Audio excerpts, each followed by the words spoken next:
আজ বিকেলে ডিউটির পর যখন ইন্ডাস্ট্রি থেকে বেরোলাম তখন দেখলাম এই পাহাড়ের এক অদ্ভুত সৌন্দর্য। কিছুক্ষণ আগে বৃষ্টি হয়ে গেছে, তাই খুব ঠান্ডা হাওয়া দিচ্ছে। আর তার সাথে লাল হয়ে সূর্য ডুবছে পাহাড়ের কোলে। আর মেঘলা আকাশ, তার সঙ্গে ঠান্ডা হাওয়া আর এই সানসেট। বাই দ্য ওয়ে, আজ কিন্তু স্যাটারডে আর কাল সানডে, সারাদিন ছুটি। আর সেই জন্য মেজাজটাও একটু ফুরফুরে। তার সঙ্গে এইরকম ওয়েদার দেখলে কার না মন ভালো হয়ে যায়।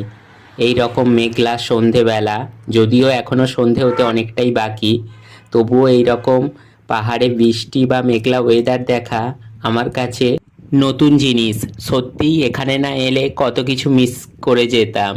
আর এখানে আর একটা সুন্দর একটা জিনিস দেখলাম, একদিকে চাঁদ উঠেছে, অন্যদিকে সানসেট হচ্ছে, আর তার সঙ্গে মেঘলা পাহাড়ি ওয়েদার, পারফেক্ট কম্বিনেশন।